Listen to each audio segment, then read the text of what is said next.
Hello, and welcome to another edition of Trash Talk. Hey, Brandon's got people climbing over his shoulder. And you know, you look behind me, you think this is just a big heap of wood, right? No. You know what that is? I ordered a log cabin from IKEA,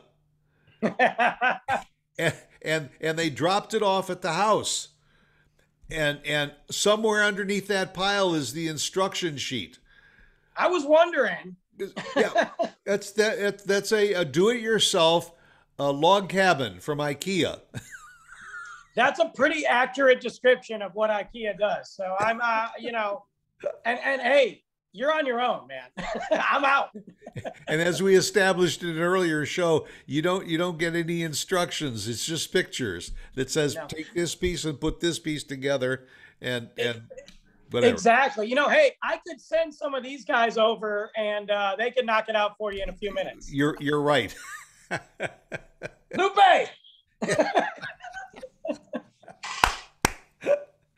Anyway, Love it.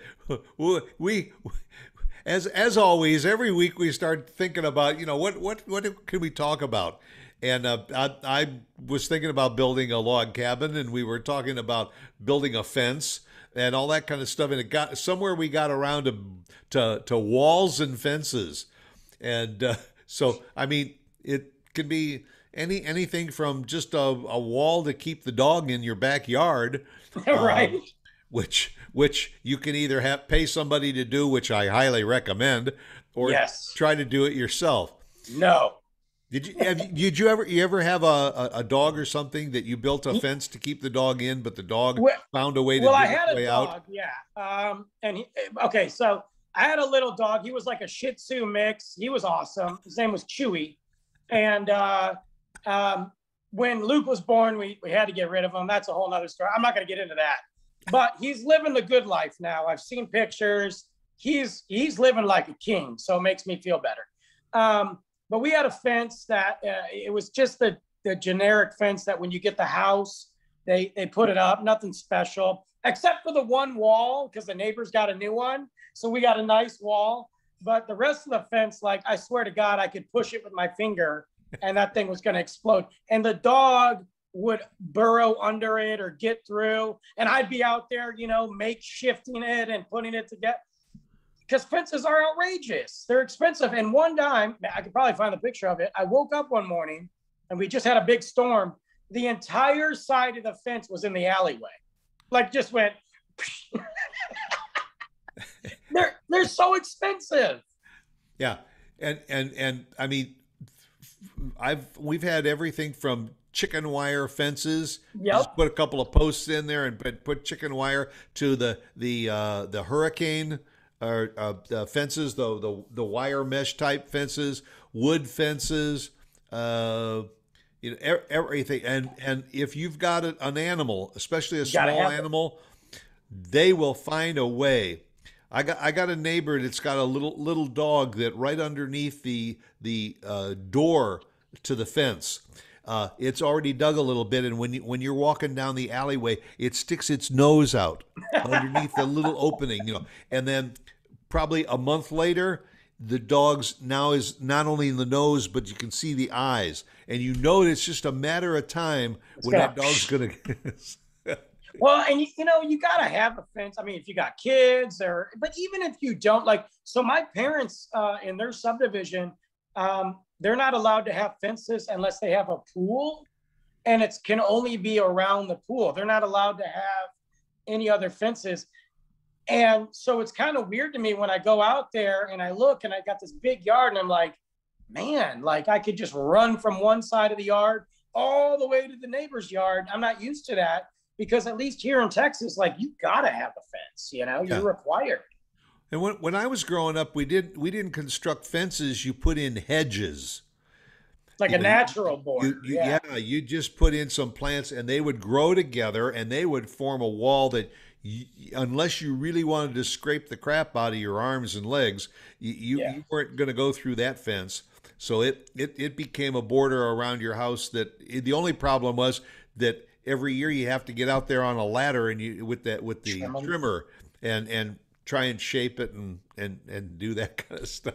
I like fences to a degree. I mean, I don't like the price of them, but I like fences because, I mean, it is your yard. It is your own little sanctuary of privacy. And it is an extra, like, I hate to say safety thing because anybody can hop a fence, but Right. as proven by the U.S.-Mexico border, but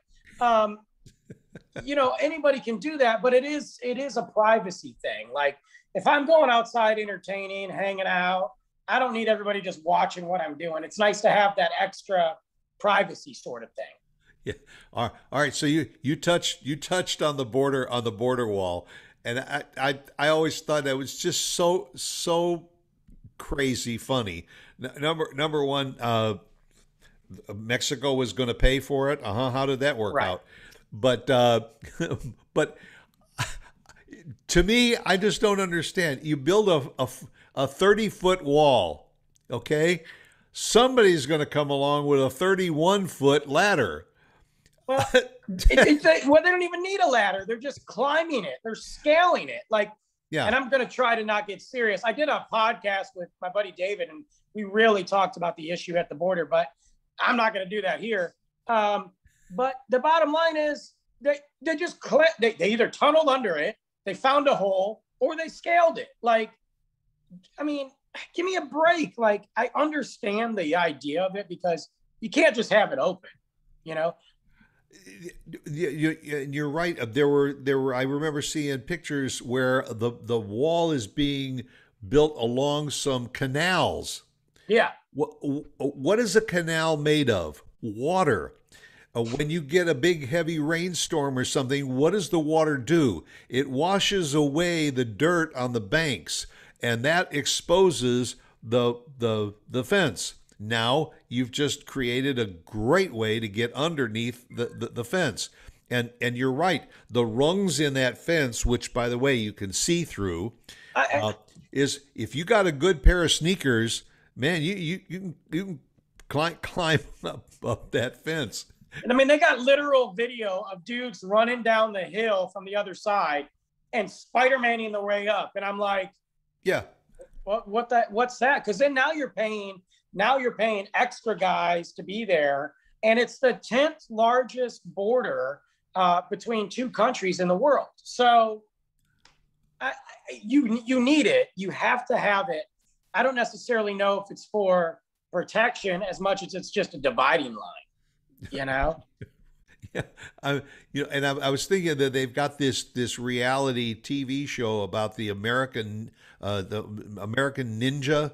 Oh, American Ninja Warrior, yeah. American Ninja Warriors, and always at the end of the thing, what do? They move back and they run and they jump up and scale this wall. There's guys sitting there saying, "Yeah, man, I just need to back up a little bit further, and I'll bet I could just run right up that wall, grab the top rung, and over I go." Well, now you don't even have to do that. It's like Disneyland. You just wait in freaking line and get your ticket and walk across it. I mean, Or one guy stands at the bottom of the wall, and the next guy gets on his shoulders, and the next guy on his shoulders, and you finally get the guy over to the top, and then he pulls the people one at a time over the wall. See, guys, they know what they're talking about. These guys back there, they're doing it. Yeah, they'll climb up there, and then they'll just scale over that train. They're gonna throw me a rope, otherwise I'm stuck in Mexico.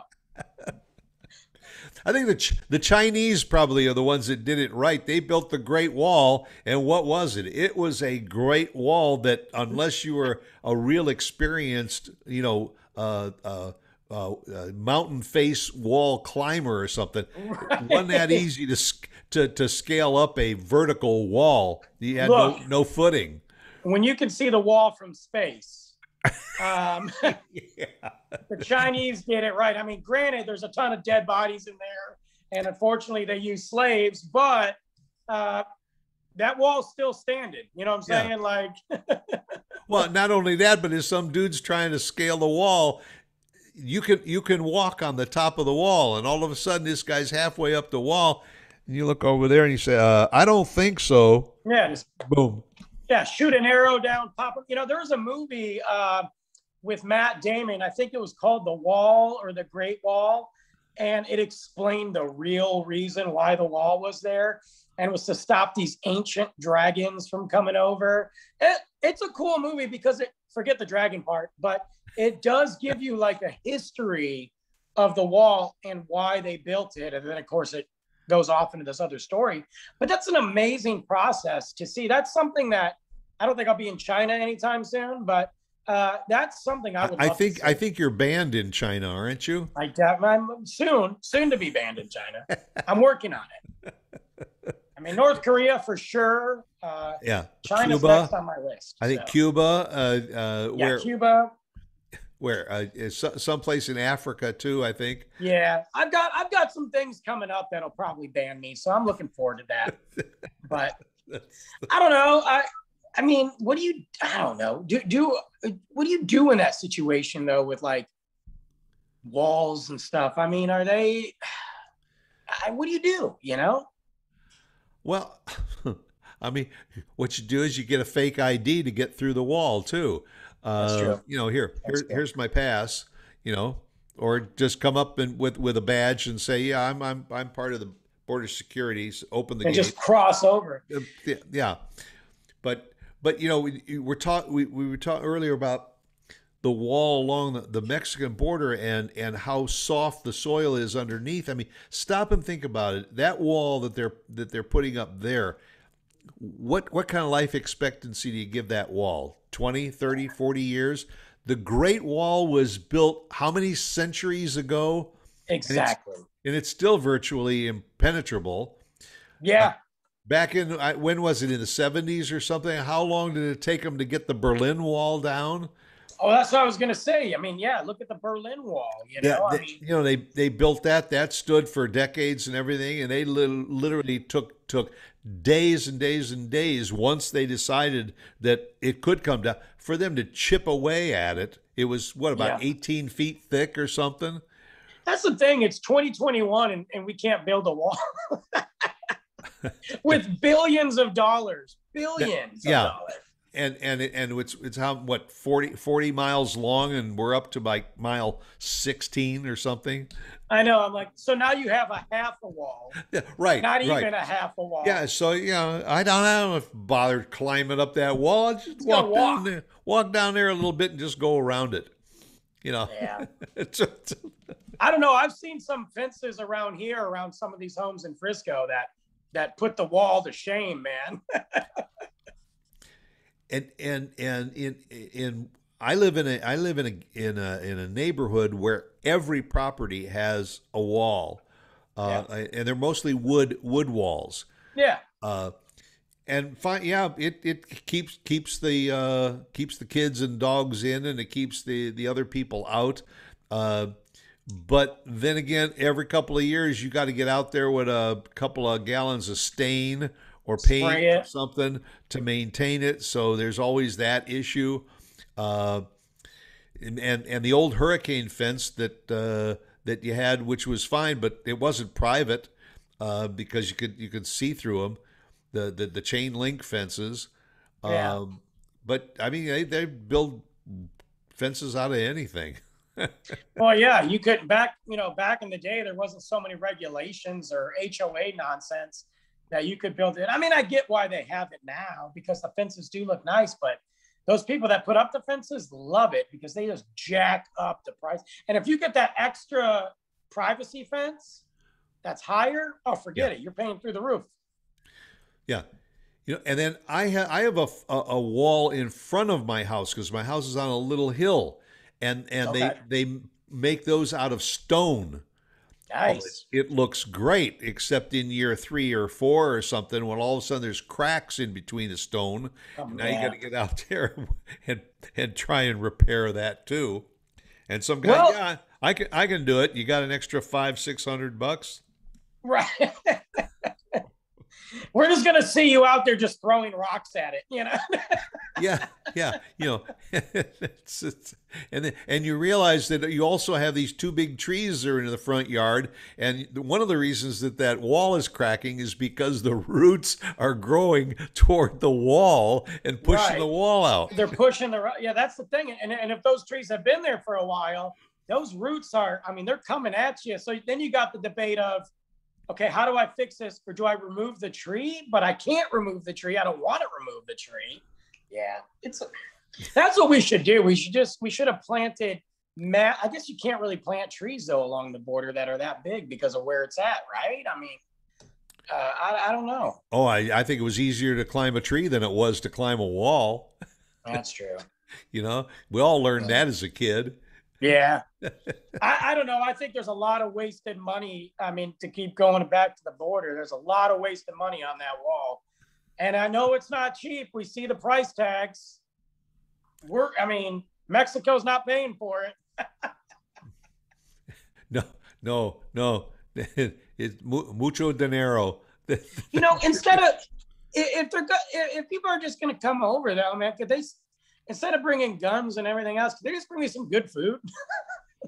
Yeah. I mean, we certainly don't need another Taco Bell here. No, just start bringing over Mamacita's burritos, or At least if you're coming, bring good food or a new menu. Yeah, bring me some good food, like bring me some tequila I've never heard of, like something good. That's right. That'll be their token when they come in. Like, here, okay, yeah, I'm not supposed to be here, but I got this bottle of tequila that you guys can't get. Here you go, and there you go. I don't know. Well, listen, offer the bottle of tequila to the border guard and go right this way. Yeah. Hey, we don't have a Canadian border problem because nobody's swimming across the Detroit River or Niagara Falls. Right, and they can walk across Lake Erie. They don't have to swim across. Yeah, I'm not walking across Lake Erie. Freaking no way. And look at it this way: no, from probably early fall until spring, there certainly isn't anybody that's clamoring to try and get out of America to cross into Canada because you're just gonna freeze your butt off over there. Yeah, I mean, you don't hear about anybody sneaking across. But again, though, so with the Canadian situation is, we have such a good relationship with Canada. I mean, it's just there. It's also a lot easier for people to get a Canadian citizenship. And then if you want to get a U.S. citizenship, you see they're from Canada. So you're like, okay, no problem. Boom, they come in. So there's no reason to try to sneak. Just go through Canada and live there for a minute, Yeah, and you don't need a wall. I mean, you could just get yourself a big barrel and go over the Niagara Falls, and you'll be in Canada, in short time. No problem. Well, I may steal some of the wood from my IKEA log cabin and everything, and save it for a fence to put around my cabin whenever it's finished. Yeah, I think you gotta. I don't know which one's going to be done first, your IKEA log cabin or the Mexican wall. I'm not sure. I'd probably put my money on the Mexican wall. Because I'll when my log cabin is finished, not only will I invite you over, but I'll invite your children and your grandchildren. They're all coming over. All right. Well, we'll get out of here. We'll come back again next week, folks. Remember the Patriot Sandwich Company, and remember Irving Chung, our new sponsor, franchise consultant. We'll tell you all about him again next time. And go out and make it a good one. And come on back for some more trash talk next week. We'll see you. I got to get across the border. Bye.